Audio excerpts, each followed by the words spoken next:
মেধা দরিদ্র কোটায় এখানে সে আমি একটা লিস্ট দেখলাম যে ডেল্টা মেডিকেলে গত যে সেশন গেছে 4 মাস আগে তো ভর্তি কমপ্লিট হয়েছে।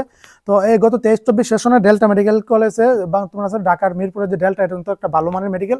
তো এখানে দেখতেছো যে এখানে 1 2 3 4 5 জন সিলেক্ট হয়েছে। হ্যাঁ, এখানে প্রথম জনের সিরিয়াল দেখতেছো 6118, তারপরে দ্বিতীয় জন হচ্ছে 6353তম সিরিয়াল, তারপরে তৃতীয় জন হচ্ছে 11409, তারপরে 7567, তারপরে 6728। এই সিরিয়ালে 5 জনকে চান্স দিয়ে দিছে, আর 2 জনকে ওয়েটিং এ রাখছে। এখান থেকে যদি আবার কেউ ভর্তি না হয় তখন ওয়েটিং থেকে 2 জনকে রাখছে। একজন হচ্ছে 6927, আরেকজন হচ্ছে 13769। তো আসসালামু আলাইকুম, আসাদুল্লাহ বলছি, এমবিবিএস ফুর্তি। আর আজকে আলোচনা করবো তোমাদের সাথে যে কারা মেধা ও দরিদ্র কোটায় প্রাইভেট মেডিকেলে মূলত চান্স পাবা এবং কি তোমার ইনশাল্লাহ ভাইবার জন্য ডাক পাবা। হ্যাঁ, তো এই বিষয়টা আসলে আমি তোমাদেরকে আজকে ক্লিয়ার ভাবে বুঝিয়ে দিই যে কাদের আবেদন করা দরকার, কারা আবেদন করলে চান্স পাবা এবং কি ভাইবাতে ডাক পাবা।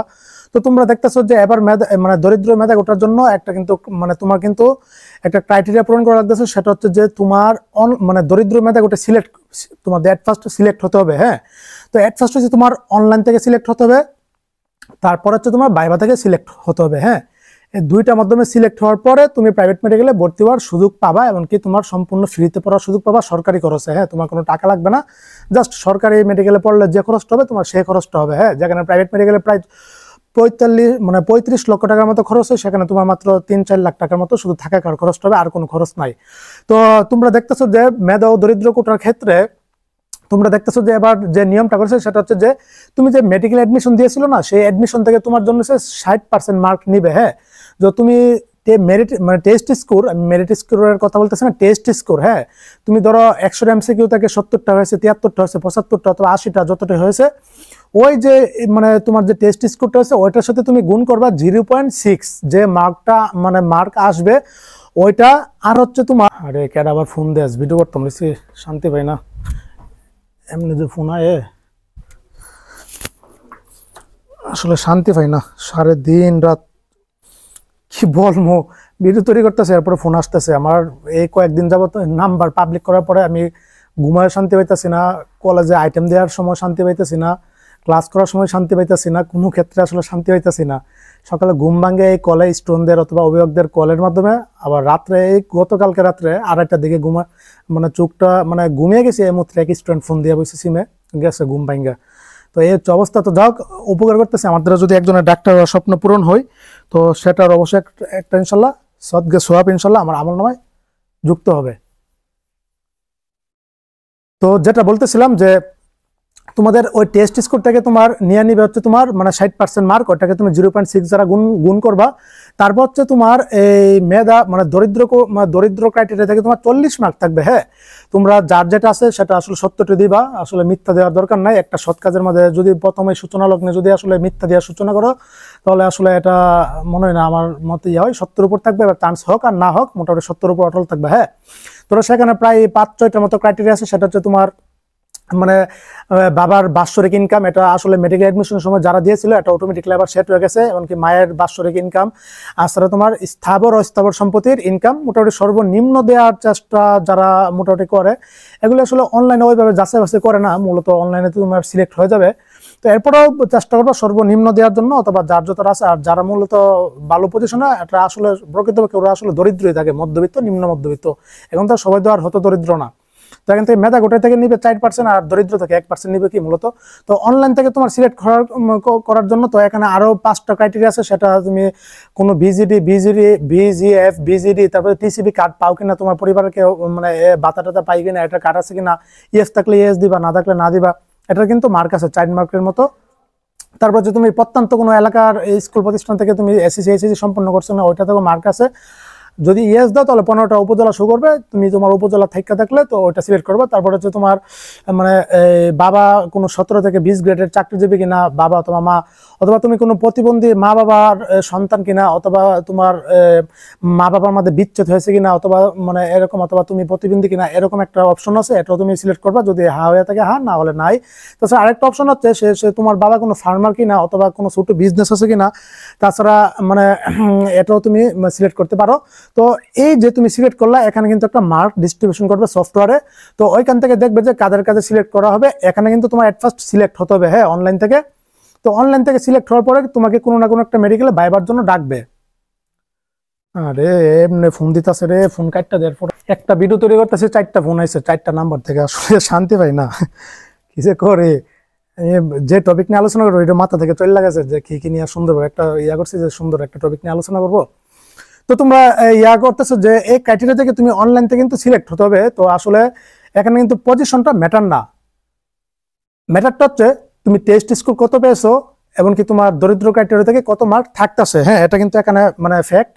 তো এই জিনিসটা থেকে তোমার অনলাইন থেকে সিলেক্ট করবে, তারপর হচ্ছে তুমি ভাইবার জন্য যদি উপযুক্ত হয়ে থাকো তাহলে তোমার SMS এ জানানো হবে অথবা ওয়েবসাইটে নাম প্রকাশ করবে, তখন তোমার একাধিক মেডিকেল অথবা একটা মেডিকেল অথবা একাধিক মেডিকেল তোমার ভাইবার জন্য ডাকবে। হ্যাঁ, তো ভাইবার জন্য ডাকলে মোটামুটি ওইখানে ভাইবার ক্ষেত্রে যে সব মেডিকেল 100টা সিট আছে সেখানে ডাকবে হচ্ছে তোমার মানে এই 5% সিট দরিদ্র মেধা কোটার জন্য।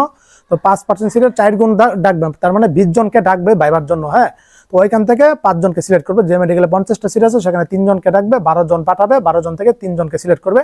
এটা এখনো কিন্তু সিলেক্ট হতে হবে। হ্যাঁ, তো দেখতেছো যে এখানে যাদের পজিশন আসলে আমার ধারণা মতে যাদের পজিশন 5300 থেকে নিয়ে মোটামুটি 6500, 600, 700, ওরা মোটামুটি শিওর থাকো ভাইবার জন্য ডাক পাবে, এমনকি কোনো না কোনো একটা মেডিকেল ইনশাল্লাহ হয়ে যাবে। মেধা ও দরিদ্র কোটা সিটে আছে তোমার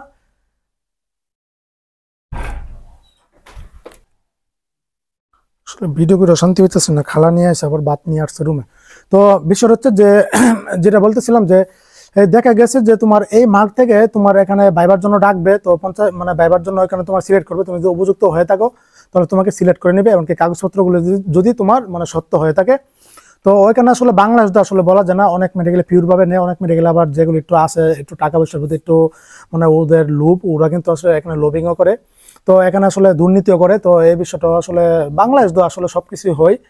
তো তবে প্রকৃতপক্ষে মেধা ও দরিদ্রটা মোটামুটি প্রকৃতপক্ষে চান্স পাই। বিগত 2-3 বছর আমি দেখলাম যে আমার প্রায় 50 জন স্টুডেন্ট মেধা ও দরিদ্রটা চান্স পেয়েছে আলহামদুলিল্লাহ। ওদের পজিশনটা এই রেঞ্জের মধ্যে ছিল, 5300 থেকে নিয়ে 5600, 700, মানে 800, 900 এরকম। এমনকি তোমার 6000, 6500, 700, 800, 900, 7000 পর্যন্ত ছিল। তো তোমার দেখা গেছে যে এই মেডিকেলতে এভাবে সিলেক্ট হওয়ার পরে তোমাকে আসলে তুমি মানে হয়ে যাবে। তো আসলে এটা একটা ভাগ্য। তো কারা আবেদন করবা, তোমার টেস্ট স্কোর যদি ভালো থাকে, অনেকের আসলে টেস্ট স্কোর ভালো কিন্তু পজিশন অনেক দূরে। তো আমার এক স্টুডেন্ট দেখলাম যে মানে পজিশন হচ্ছে 12,000 কিন্তু ওর টেস্ট স্কোর হচ্ছে 81, ও টপ মেডিকেলে চান্স পেয়ে যাবে। তো ওর কিন্তু স্কোর দিক দিয়ে কিন্তু ও কিন্তু আসলে হিসাব নিকাশে কিন্তু চান্স পেয়ে যাবে, ডাক পেয়ে যাবে। হ্যাঁ, এমনকি ওকে নিয়েও নিবে। অনেক সময় দেখতেছে ভালো সেকেন্ড টাইমার যারা আছে বিশেষ করে ওদের জন্য এটা উপকার, তো অনেক বেনিফিট হবে। আর হচ্ছে তোমার আরেকটা মেধা দরিদ্র কোটার ক্ষেত্রে তোমার সাথে দরিদ্র কোটার কিছু কাগজপত্র আছে, এগুলো অ্যাটাচ করলে তোমার জন্য আসলে চান্সটা অনেক সহজ হয়ে যায়। যেমন তুমি যে কার্ডগুলি আছে বিজিএফ, বিজিডি, তারপরে টিসিবি কার্ডটা তোমার থাকে মোটামুটি তোমাকে নিয়ে নিবে। তারপরে যে তোমার ইউনিয়ন পরিষদ থেকে একটা দরিদ্র প্রত্যয়নপত্র নিয়ে নিবা, অসচ্ছলতার দরিদ্র প্রত্যয়নপত্র নিয়ে নিবা। এটা আমি নমুনা পরবর্তী একটা ভিডিওতে দেখে দিব কিভাবে লেখবা। একটা হচ্ছে তোমার 3 নম্বর একটা নোটারি নিয়ে নিবা। হ্যাঁ, তোমার যে সম্পত্তি আছে তোমার মা বাবার, এটা একটা উকিল ধরে তোমার একটা নোটারি তৈরি করতে হবে। এই কাগজপত্রগুলি মোটামুটি নিয়ে যাবা। তাছাড়া ভাইবার দিন তোমাকে হচ্ছে তোমার মানে যে ইয়াগুলি আছে তোমার এসএসসি, এইচএসসির সার্টিফিকেট, তারপরে মানে এই যে মার্কশিট, এগুলির সাথে নিয়ে যাবা, এগুলো অনেক উপকার হবে। হ্যাঁ, তাছাড়া আরো যে কাগজপত্রগুলো আছে এগুলো নিয়ে যাবা। আরো তুমি প্রতিবন্ধী কিনা অথবা তুমিও কোনো মানে সুবিধা পাও কিনা সরকারের পক্ষ থেকে অথবা বাতা টাতা পাবো না, এগুলিও মোটামুটি দেখাবা। হ্যাঁ, আর ভাইভাতে আসলে আহামরি কোনো প্রশ্ন করবে না, তোমার ব্যক্তিগত প্রশ্ন করবে, মানে তোমার নাম কি, বাসা কোথায়, বাড়ি কোথায়, মানে তোমার মা বাবা কি করে, কেন ডাক্তার হবা, এইগুলি পরিচিত হবে। তো আহামরি আর একাডেমিক থেকে যদি কিছু টুকটাক প্রশ্ন ধরে অথবা তুমি যে জেলার সে জেলা সম্পর্কে অবশ্যই তোমার ধারণা থাকতে হবে। ওই জেলা থেকেও ওই জেলা কেন বিখ্যাত, ওই জেলাতে আসলে বিশিষ্ট ব্যক্তিবর্গ সম্পর্কে জিজ্ঞাসা করতে হবে এগুলি।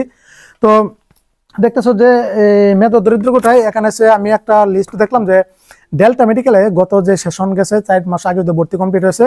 তো এই গত 23-24 সেশনে ডেল্টা মেডিকেল কলেজে তোমার আছে ঢাকার মিরপুরে যে ডেল্টা, এটা কিন্তু একটা ভালো মানের মেডিকেল।